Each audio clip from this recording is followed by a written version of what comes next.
Welcome to the Golden Age of Cardboard podcast, where we remember a time when stacks of cards were held together with rubber bands and Mickey Mantles were put in bike spokes. We hope you will enjoy and reminisce as you come along with us as we tell stories about the baseball cards from the Golden Age of Baseball. We will examine the state of the vintage baseball card market and talk to some of the greatest collectors in the hobby. You won't be hearing us talk about any chrome or shiny cards here. Now, to take you on this retrospective journey, here's your host, direct from the shallow end of the gene pool, my son, Mike Moynihan. Yo, and hello, everybody. Mike here. Welcome to the Golden Age of Cardboard podcast. I am so excited because, as you just heard, my intro is back. I want to give a special shout out to John, who is 3D 80s Kid on YouTube, who captured it from an old video and was able to send it to me and still be able to use it. I'm thrilled. I do not have the technological acumen to make that work. He did, and I got it from another guy, Doug. So I'm so happy that I was able to make that work. I am excited about today's episode because, you know, he's been on my channel multiple times, and it's Dr. Beckett. And when you think about what if there ever was a Mount Rushmore for the hobby, Dr. Beckett would certainly be on it. Jefferson Burdick would be on it. I don't know who else would be there, but maybe he can enlighten us on who he thinks should. He would definitely not put himself on it. And as I've gotten to know him over the last number of years, I'm just realizing what a wealth of information. He oozes experience in this hobby. And so we're just going to have a conversation and talk about what's going on today and maybe bring up some stories from the past. But Dr. Beckett, welcome to the show. I feel like I was eavesdropping. Glowing introduction, but bringing back your dad was really smart. You have one of the best intros, and I listened to my podcast at double speed, and your dad's diction is excellent, and it means get ready, buckle your seatbelt. You're going to get some great vintage stuff. Well, he passed on to me the fact that I have a face for radio, so. But you have a twin. You have a twin. I do have a twin. Yeah. It's fascinating that is just a lot about me and my life. It cracks me up how much Dr. Beckett, and I call you Jim, but I feel the respect is warranted in what you've done. But man, vintage, if you listened to my podcast a couple of weeks ago, based on when this will air, my conversation with Craig was inspiring to me as a vintage collector. It's just a collector, right? But just hearing the enthusiasm as he talks about shows that he's attending across the country being packed and people being excited and wanting to build sets. And it's almost like full circle, right? These things that weren't in style or coming back in style. You've been in this hobby for so long. Is that a normal cycle, do you think? Well, the vintage is less crazy. And when things are crazy, like modern stuff, it can go way up, but then it can go way down. So when Craig was talking about how 2024 wasn't really better than 2023, that's the way it always was. I mean, the years were they were all good years, but you weren't micro measuring to see if it was up 10% or down 10%. You had a great time. You went to some of the same shows. You had old friends, new friends. And that's the vibe I got when you and Craig were talking. There's a couple of guys that you weren't micro accounting, managing, that your sales were up 3.2%. It's a great hobby. You went to some great shows. You have a lot of overlap. And I think the listeners really enjoyed that, and the viewers. I did. I like his insight. In fact, where were you 2 months ago? Where were you 3 months ago? You were on hiatus. I think people missed you. I heard a lot from people, and I'm listening. I'm back. Okay, good. And I did a lot of listening to your show while I was on hiatus, and I love it. We're totally different formats, but I think very appropriate. If you like the 15-minute snippets and you want to listen to 3 or 4 of them, great, because they come out almost daily, and so you can go listen to Dr. Jim's podcast. It's fantastic. Lots of great guests there. I love it when you and Rich just start reminiscing and going off. But mine's obviously a little bit more long form, and my audience has grown to appreciate that, I think, and listen to it maybe even over a couple of sessions. But conversations usually, before I know it, they're over, and I feel like it always goes so fast. Okay, Mike. So am I playing the role of Uncle Rich Klein today? Yeah. Now I'll play the Uncle Rich Klein role today, I guess. That's hard to do. It is. So thinking through your time in the hobby, I'm trying to, I guess where I'm going with my thought right now, this rabbit trail of thought, is what's different now? What would you say, if anything, surprises you about the hobby today than what it was 10 years ago or 20 years ago, 30 years ago? It's a lot more dynamic now, but just again, going back to what you and Craig talked about, 23 and 24 were kind of similar. But if you go back to 22, 21, 20, there was a lot of volatility there, roller coasters. That was not the norm. This is the norm, and I think that bodes well for vintage. If you're looking forward to being on roller coasters and occasionally having crashes and all that, vintage might not be for those kind of people. But if you're of a certain age and you really appreciate the history of baseball and the great icons that are now retired in many cases, wow, I mean, vintage is enduring. And just the fact that it's staying the same, that's okay for most vintage guys. You don't need to have a 50% increase across the board. Yeah. So what you're seeing is the nuance of what you and Jeremy Lee and several others are saying. I want collectible cards that have eye appeal. Yes, I understand there's grading, there's authenticity, and there's a numerical grade. But I have my own standard and my own desire to pay a certain price for a card that I like. And when I have cards on ComC, and I sell the mid-grade cards before I sell the higher grade cards of some vintage stuff. I don't have a lot of vintage stuff there, but that's the collector grade. We should have great hope that the investment grade is a separate thing. There's nothing wrong with that.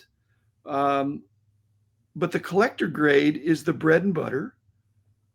And if we don't have that, then we're in trouble. But we do have that. That's why Strongsville and the National and the Philly show and Chantilly and all these, even the Dallas card show, there's a reasonable vintage presence there that is well represented, and that's great. That's great. It's not for everybody, but it's like reverse psychology. You say, you don't have to tell people to start collecting vintage. Tell them, well, yeah, it's not for everybody. but the reverse psychology. They say, well, hey, the people are really getting a lot out of this vintage stuff, and they seem to really be smiling. That's what the original hobby was vintage. Topps was putting out cards for kids, but the adults in the 60s and 70s, the Jefferson Burdicks and they might keep up with the new cards, but it wasn't, you could just buy them. Okay. The hunt, the quest has always been about vintage. And as that timeline has shifted, it's still the hunt. The premise has stayed the same. The cards you're hunting might change, right? Although there are plenty of people now diving in, myself included, headlong into pre-war. And I'm just like, oh my gosh, I've opened a Pandora's box that I don't know that I can shut again. But I love it. I just love the hunt. I love there's levels of scarcity. There's levels of rarity. There's levels of quest and hunt. based on your budget, based on your interests. Just philosophically, do you want to have a large collection or a small collection? Do you want to have a valuable collection or a meaningful collection? And it could be all the above, but there were collectors out there in the 70s and the 60s that they didn't want a quest of things that were too easy. So that's why there was always an emphasis. That's why I've been, that really affected me, that I always like to go after things that have lower supply. And you did that with your Gaudy, your Garrick DeLong quest. Okay. You're not going to see them at every show. And when you do, it might be, too high of a grade or too low of a grade. So that's a reasonable quest. You got a great card at a price that you were comfortable with, that you can flex about that. I essentially paid zero for it, since it was part. I was able to. Yeah. That's what I did. I rarely bought card. I bought collections, and then you didn't even know what you had in it, and you sold off the stuff that you didn't want to get your money back, and that is still available to collectors, to true collectors. I think, if you're just a collector and you buy cards one at a time, you're going to pay retail. Right. You might get a bargain occasionally, but if you buy a collection and you have some wherewithal and some relationships, that's what I did, and that's what everybody kind of did. That then you sold your duplicates and you kept the ones you wanted. But there was always a hierarchy of demand and a hierarchy of supply. And something could be very much in demand but have high supply, and it could be very low supply but have low demand as well. But the advanced collectors, after they got all the cards, all the Bowmans and the Topses, they were going after the regionals and the hot dog cards and things like that. And at those were quests. There's a quest just to get a type card, Mike. Yeah. And then there's a quest to get your favorite player. And then there's a quest to get a complete set. And then there's a quest to get a complete set at a certain grade. And so there's something for everybody. Yeah, the permutations of the way this hobby can manifest itself in somebody's collection is literally endless. And that's what makes it so awesome. My current quest, Jim, is a 54 Ted Williams Wiener card. So I don't know where I'll find one, but I know you have one. I'll put it on my wall just so you can drop it on the ground. Right. I'll try not to. Next time I visit, I will. I'm not even. Not you break it, you take it. No, it's gonna stay. You break it. Oh, that's what was going through. That's a long story, but good story. But yeah, that's kind of next. Is that I just went blank on the issue. Wilson Wieners. Wilson Franks. Thank you. The Wilson Franks, Ted Williams is kind of up gorgeous. There. And you never see him. Like, you hardly ever see him. And I found that the kind of scarce stuff has disappeared largely. I used to see a lot of US caramels. I used to see a lot of, different issues. And now I don't see them hardly at all. They've kind of evaporated. It's only a dealer. I mean, if it's a collector, they only have one. It's the one they're going to keep. If it's a dealer that's looking at it less passionately, of, hey, this is just a card that I'm going to sell. I picked it up. They're going to put a good price on it. But the Wilson Franks, Wilson Wieners that came out in hot dog packages, just forget about the condition.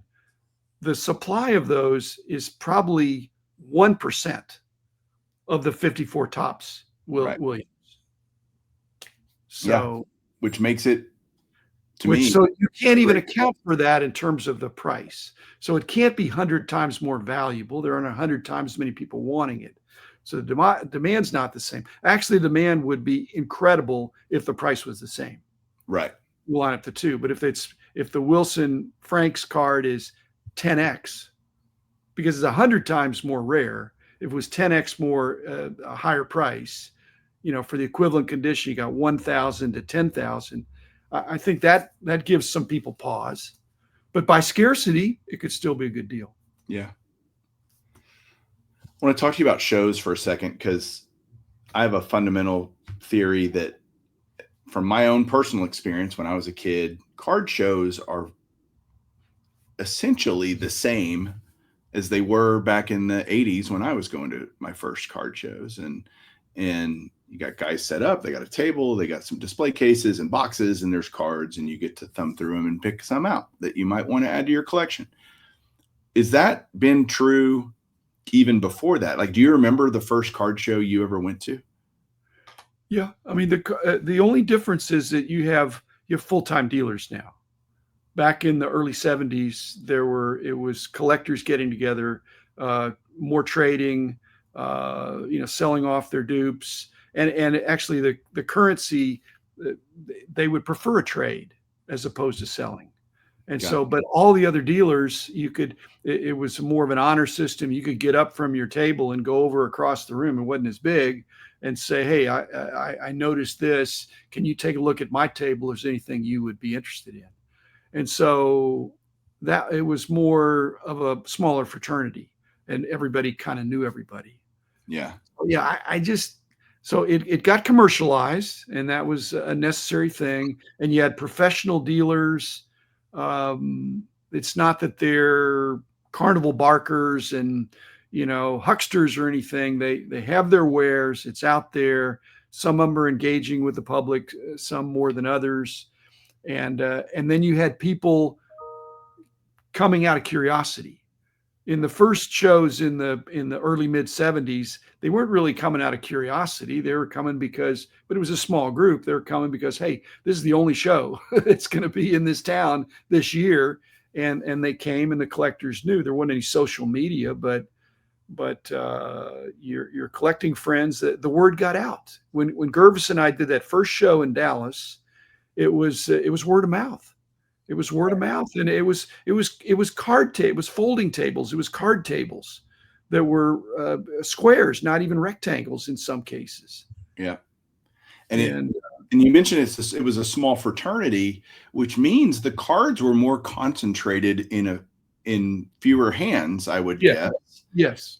And so now it's been diluted significantly just because there's just more people in the hobby, And more cards have come out of the woodwork too.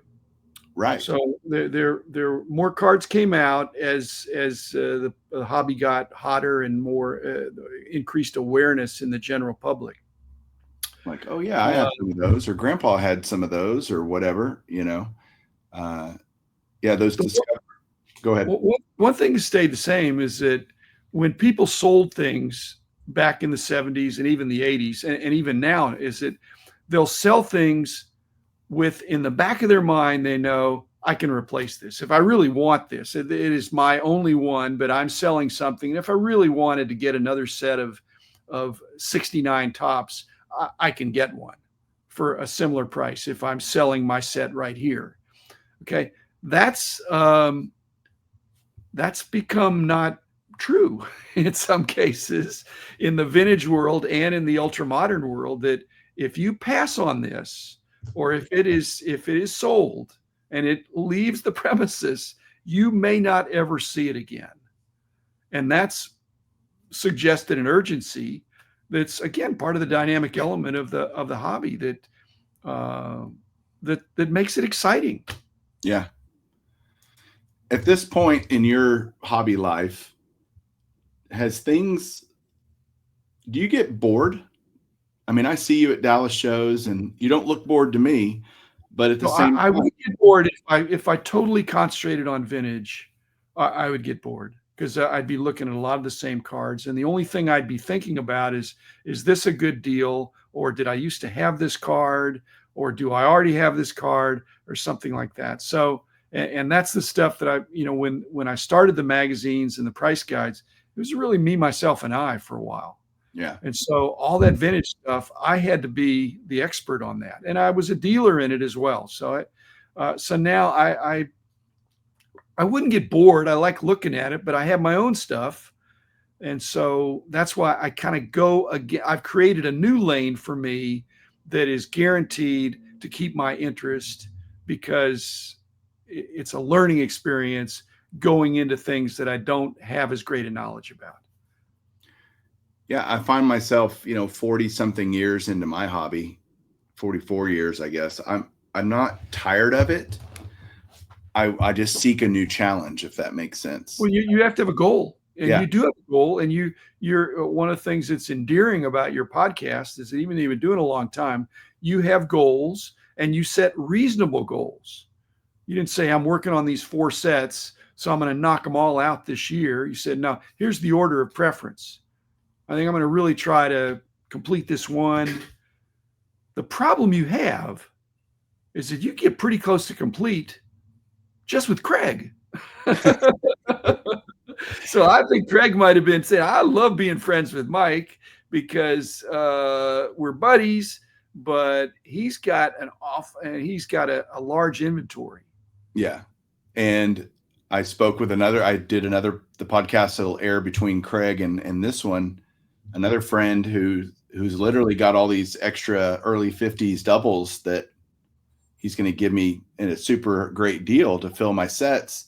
He's like, I'm literally don't need to, like, I already have the whole set and I buy big lots and, he does it the way I would do it.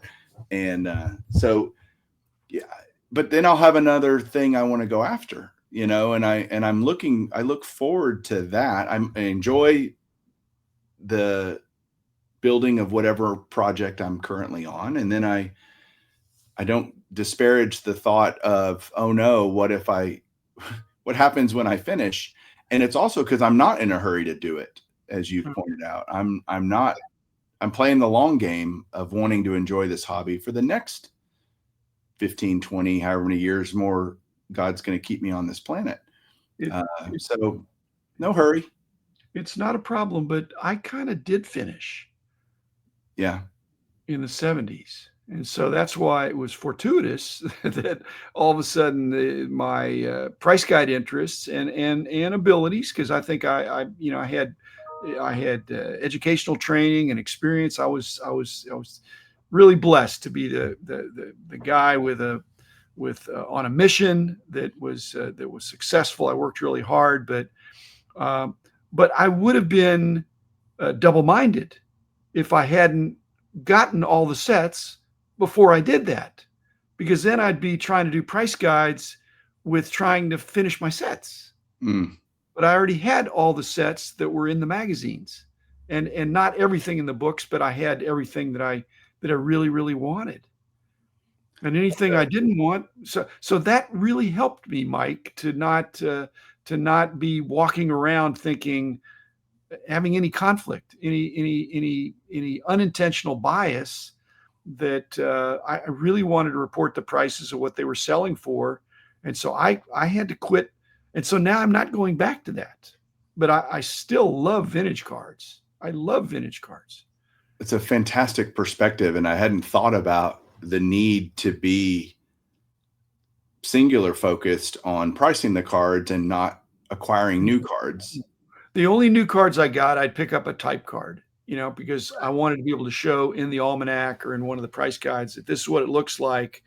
And now I wish I'd have picked out something gem mint of the very biggest superstar, but I didn't. I took what was there, and that was fine. That was fine. It was representative of the hobby. When I started, the hobby was not as superstar oriented. It was not. I mean, you might get a little bit more from Mantle and Aaron and Mays and Clemente, but you wouldn't get 100x, within the same set.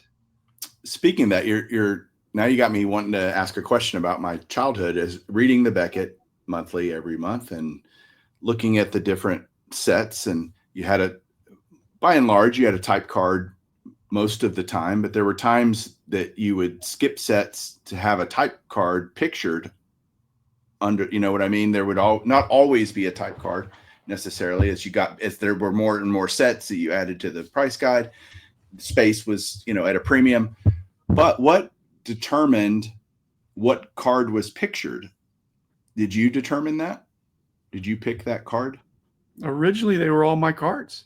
Okay. That's the simplest way to do it. SCD, my buddy Bob Lemke, they did not buy the cards.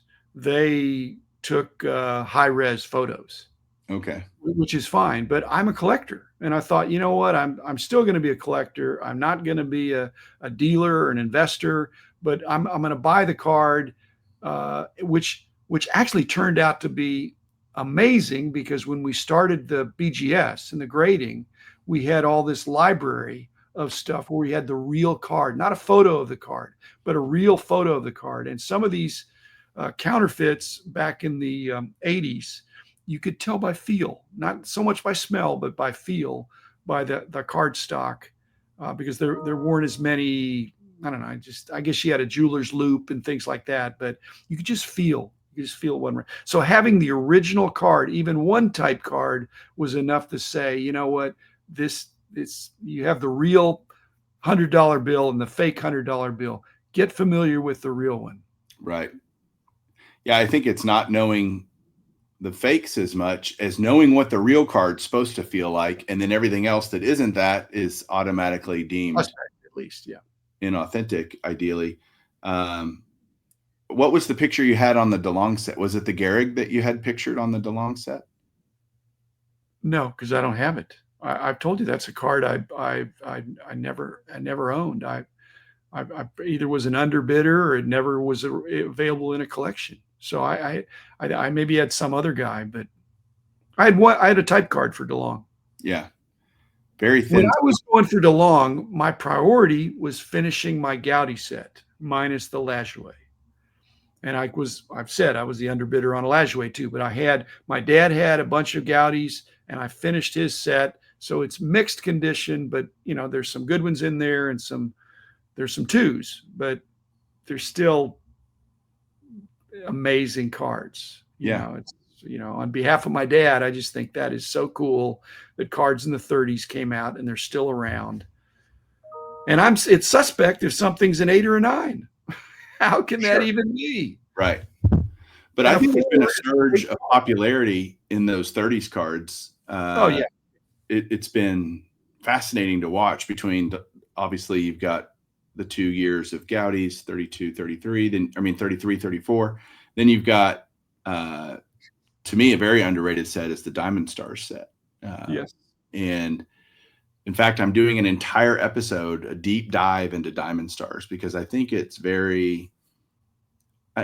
think once people see them, and if you're into vintage, how can you not love the Diamond Stars, Art Deco design, and you got to love, Gaudis are just incredibly lovable, just the way they look and the colors. Well, the Diamond Stars has a lot to going for it. Like I say, the Art Deco, but it's issued over 3 years. Right. And I collected by back variations. So there's green writing and blue writing and 35, 34, 36, different statistics, not really photo variations as much as just back variations. And then the last 12 are repeats. So it's some numbering differences. Yeah. Some numbering differences, but so I wouldn't say I was obsessive because I didn't do that for every set, but for certain sets, I thought, because, and again, what happened when I was doing the price guide, then later, there are a little bit of value differences in terms of supply of based on when the cards were produced. Why is that set? And I'm going to ask this question because I don't know the answer. Why is that set in particular? You'll see it listed on a PSA slab, for example, or even a BGS slab, 34 through 36. Why don't they put the actual year if you know it? Okay, that you're not going to take Jefferson Burdick off the mount, but that's what he did. Okay. T206 is not a set, right? Except that he said it was. T206s are several sets based on the backs. So if you're going to judge a set by its fronts, which is what he did, then T206 is one set, and you have back variations. Consequently, same thing with the Diamond Stars. It was issued over a period of years, but it's indistinguishable from the front. Right. And when, if you went to the Metropolitan Museum of Art, his holdings, his collection was glued, so you couldn't even look at the back. So he was a front, it's like I said about front and center grading. You hold it out there, what's the card? Right. You have to flip it over to the back. My card wall, you can't see the back. You wouldn't know what year it would be. So lumping, same thing with the heads ups. Right. Possible they were issued over 2 years. Yeah, it's possible that 241 to 264 were issued 1 year, and then 265 to 288. Same exact players, same series of the same 24 guys, numbered in suggesting continuing on with 33 Gaudy. And so it's possible those were put out in 2 different years, back to back. So if you wanted to today, if someone was so inclined, you could differentiate and create this is the 34 Diamond Star set. Here's 35 and here's 36. Well, that's not what they do. What they do is they just get one of each front. I understand, but I'm saying you could. If there's 3, they're just going to take the one. I was the one that said if there's 3 variations, I'm going to get all 3.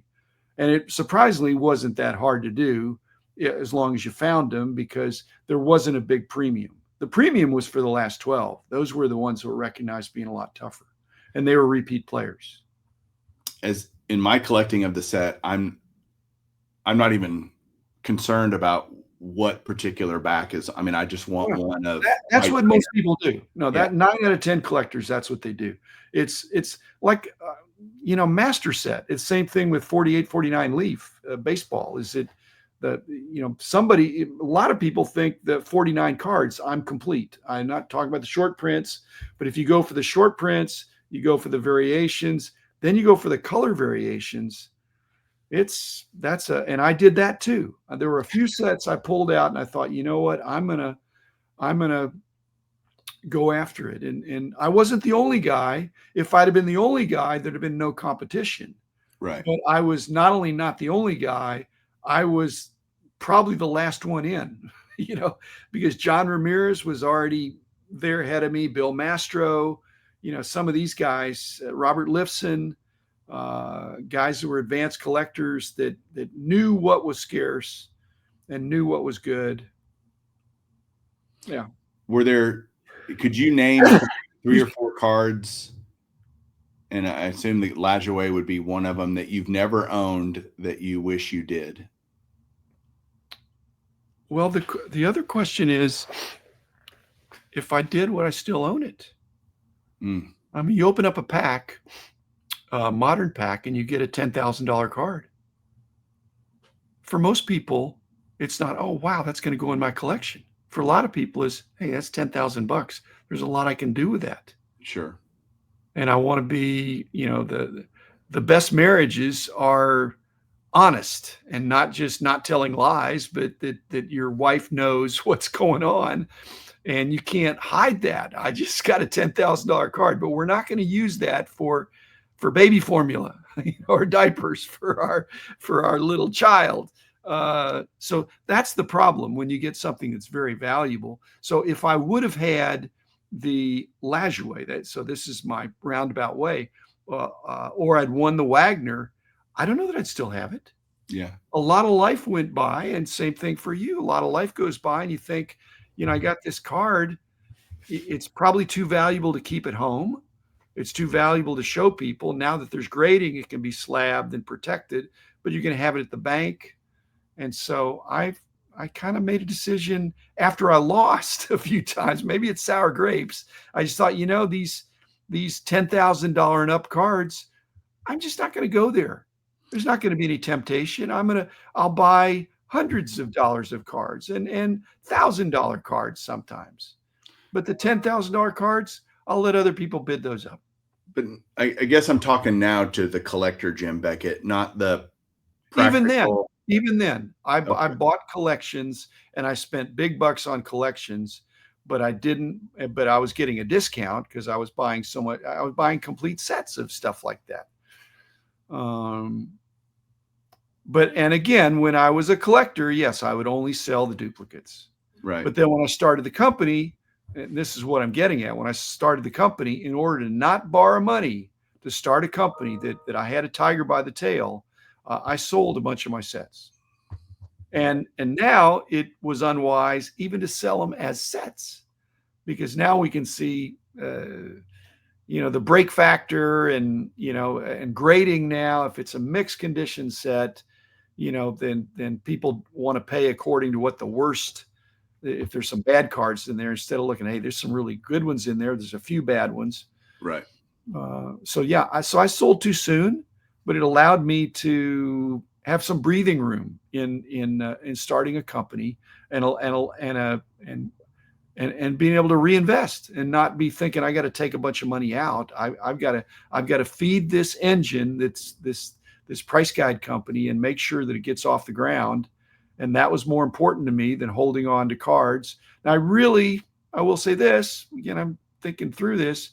I really didn't sell my dad's cards, so I kept those. But some of the stuff from the 50s, I had a 53 set, I sold it. But you could get, I guess, like you said, you never owned a DeLong, Gehrig. What Right. keeps you today? Because you could go find that card if you wanted to. What keeps you from acquiring that card today? Well, because it'd be one card on my card wall, right? And it'd be meaningful to you because and to many people that are advanced collectors, but it's just not. I've given myself permission to lighten up and not be as driven. I think there's a difference between healthy drive and drivenness. And I probably was a little bit driven, but driven can be toxic. I don't want to be toxic. I want to be therapeutic, is enjoying the reasonable chase, the reasonable hunt. And I think you're a good example of that. Okay. You're not, you're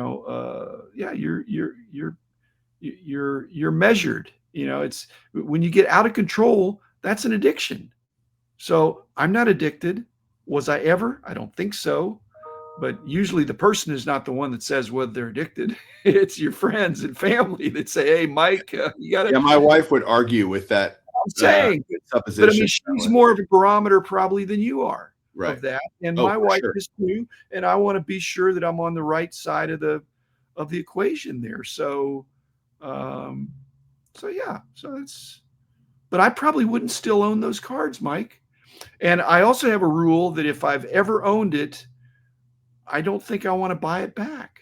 I know that's a motivation for a lot of people younger than me that went through the junk wax era or the 80s, and they had the Conseco rookie or the Mattingly rookie, or something that they couldn't afford at one time, and now they want to get it. Well, for me, I don't have that same. Again, the closest thing to sentimentality would be my dad's cards. Right. And I did complete those sets. The sets that he had, I filled in all the rest, just like you're doing. That was a priority for me. Yeah. Yeah. For me, it's a sense of accomplishment. Yes. It's not easy. No. It's not just about the money. Well, it's certainly not about the money. I have a lot better places I can spend. No, but I'm saying that even if you had $1 million to complete your sets, you don't, it's more fun to hunt. Yeah. Just in fact, the Barry Halper, who was a good friend, he had finders. He had not gophers. In fact, his gophers were guys like Robert Lifson, who was just brilliant in his ability to come up with stuff. So he had guys. So Barry Halper had guys that he would just say, I'm looking for this. I've got this to trade. And he had a little, not an army, but he had an entourage of people went out and brought him stuff. And they didn't have to tell him what they paid for it. They gave him a good deal, but they'd gotten an even better deal. And they knew that he would take it. That's funny. I have a couple of buddies that have access to my set registry, my Google sheet that has the cards I'm kind of on the hunt for. And when they're at a lot more shows, because they're dealers and they're looking for cards, and I think Mike needs that. And, or I wonder if Mike needs that. And they do a quick look on the shared Google sheet, and I've been able to acquire a lot of cards that I would have otherwise missed out on because. But do you enjoy that more, or are you finding it yourself? See, me, I wanted to find it myself. Oh, it's way better to find it yourself, but it's how much long. I mean, I also kind of understand the way of the world. I'm just like, at the end of the day, I'd like to own it. So ideally finding it myself, but if not, and my buddy finds it and gets me, it's not the perfect solution, but I was never going to let anyone buy me a DeLong Gehrig. I was going to buy that myself, and find that one. I believe in like the 6 degrees of separation. I want, and it's the same way that I think is part of the success metric for our price guides, is that firsthand is better than secondhand. Yeah. That somebody told me that somebody told them, I really wanted to get firsthand. So I wanted to see the card. I wanted to buy the card. I wanted to price the card based on my own eyes and not a third-hand report. And so that's why we were able to be pretty accurate, because we had guys at the shows and seeing the transaction take place. I mean, that's part of the excitement. And I know you have that. Just not that you're so tough negotiator, but you walk up to the table, you see something you like, and it's pleasant to try to, with most people, to try to work something out. For sure. And if they know who you are and that you're a true collector, and you're not a flipper, you're not trying to take advantage of them. You've got to, like you say, you got a Google sheet or a want list. Yeah. And that engenders sympathy in Strongsville. I'm sure it does. It does almost exclude. If I tell why I want what this card means to my collection and to me, it certainly engenders that person to be a little more flexible. I don't lie. If I don't just say I want this card, and I tell people that all the time. Whatever you do not lie. But if a card means to you, share it. It's okay to share that. And in fact, not dealers who are all collectors too, by and large. Yeah, certainly vintage guys, mostly like Craig. He wants to help you complete your set that you've been working on, that your dad and you started back in 1965 or whatever, right? Craig gets a thrill as a dealer out of that process. And I see it. I've literally observed it. Someone just going, oh, you can't imagine what this means to me. And that matters a lot to Craig. Okay, but there's a difference between you going up to Craig and saying, Craig, I'm on a quest. I'm really looking for this. I'm hunting for this. And this is important to me. There's a whole nother line if you say, Craig, this is my final quest. Right. If you say the final quest, have you got a cancer diagnosis or something? Right. Right. You're a serial collector. You even in the way you were representing that, you're going through and you're going to complete this set. You do the 68s and you do the 63s, and you're going to do this. And so you have a plan. And Craig, that's just delightful for a dealer to hear that. But if you said, Craig, this is my final quest. I'm going to finish the 68s and then I'm done. He'd say, well, are you going to not come to Strongsville, or am I not going to see you at the National? He'd be worried about you. If you say, well, I'm just going to come and snoop around, I'm not going to buy anything. Like I said, I would not want to go to a museum 6 times a year. I want to go to a card show 6 times a year, and I don't want it to be a museum experience. I want to buy some stuff. I want to take some stuff home that I now own, that I can organize and have fun with. But I don't want to go to the same museum 6 times and look at stuff that I can't buy. Yeah. Last quick topic. Are you going to the National again this year? I've never missed. If I do miss it, it will be news. It'll be the final quest, Mike. That's why I'm asking. I want to make sure that we're going to see you. Here's the thing. I do have hotel. I do have airfare. I have my airline ticket, but more importantly, I have hotel. And when you talk to people now, they're saying they can't get a hotel within a couple of miles. And I jump on that right away. Yeah. And I've got the guy that does it. He knows that I'm going to, day 1 or day 2, So, because that would take the fun out of it. I had to walking book a couple multiple miles, miles away. hitchhiking, or trying to find parking and all that. Yeah. So Yeah, I'm an Uber right away. I'm not Okay. across the street, which is the first time.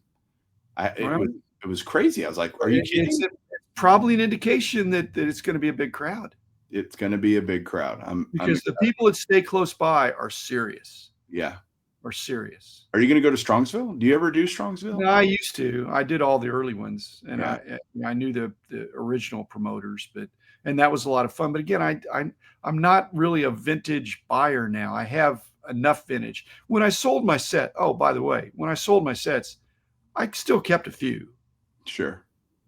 When I sold a 55 top set, I just accidentally didn't sell the Clemente. Well, of course. Understood. Well, I Jim, didn't pull it back. I mean, I didn't say, "Hey, it's a complete set." No, I said, it's a near set. right.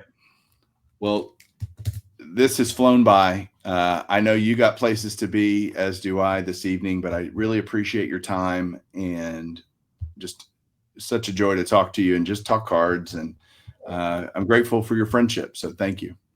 Likewise, I missed you when you were gone. I was glad it was a hiatus, and I'm glad to encourage you to get back into it. I think people that stop, if they're stopping to take a break, that's okay. If they adjust their frequency, like Mike Summer did, he didn't want to do twice a week, then he didn't do once a week, and now he might do once a month, but he's a voice that needs to be heard. Yours as well. Well, thank you. We can't all be John Newman's. Right. Yeah. He not only does new episodes, he does new podcasts every month. We'll launch another one. He is a beast. Prolific. And good on him for doing it. We need those people too. Absolutely. Lots of fun. Thanks, Jim. Thanks everybody so much for watching and listening this week. We'll be back next week with another episode. Catch you soon and keep collecting.